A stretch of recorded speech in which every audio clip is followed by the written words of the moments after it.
I was the only one in my family to survive.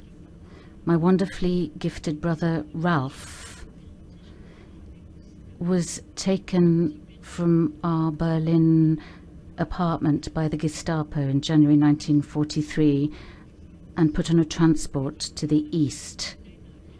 He was 17 and a half years old at the time. Neither my mother nor I were at home at the time. When Mother came home, the apartment was sealed. A neighbour then told her what had happened. My mother didn't wait for me.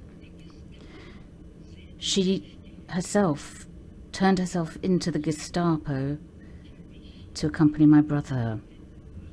But she left a message for me with the neighbours. When I came home, they should tell me the following. I'm going with Ralph, wherever that might be. Margaret should try to make her life. That was the last I ever heard from my mother and brother. At the time, I was 21 years old, and at that moment, I was all alone in Berlin, without my mother or my brother, and no other family members. In April 1944, I was arrested and deported to the camp Theresienstadt. It was mainly many old people who were deported to Theresienstadt. Married couples were separated, and the old people had to sleep in a small room in 2-story wooden frames with straw mattresses. There was nothing else there other than the wooden bed where you could hang up your few items on a nail. There were no toilets or washing facilities. They had to go outside to primitive latrines and wash at the well in the cold winter too. They got less to eat than the workers. They starved to death and died miserably just a short while after their arrival. When a long train with cattle cars arrived, we didn't know what to expect. When the doors were pushed open, I experienced something that I would never forget. People who barely looked human fell or were pushed out of the overcrowded wagon. You could hardly tell the living from the dead.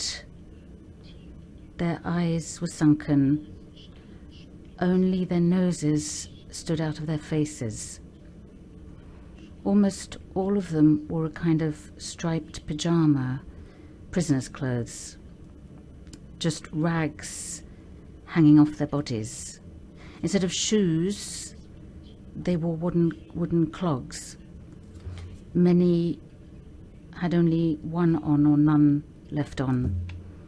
Many had bruises on their legs, which were very swollen. Others were just skeletons. Something fell into my arms, a person so weak that I had to carry him.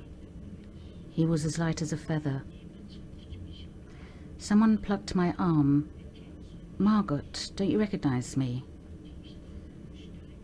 But how could I recognize this figure who told me he was Arnold Kirchberg? They all came from Auschwitz. That was the first time I heard the name Auschwitz, because we had always ever only been told that the transports were going to the east. So Auschwitz was the east, and that's where these people came from. Shortly before the liberation of Auschwitz on the 27th of January, they were sent on a death march. The SS did everything possible to ensure that the survivors didn't fall into the hands of the Russians. so that the Allies wouldn't learn of the full extent of the extermination in the concentration camps. These people had been on the road for almost 3 months, first of all on foot in a long column. It was only men, even if at first glance they seemed sexless, like skeletons.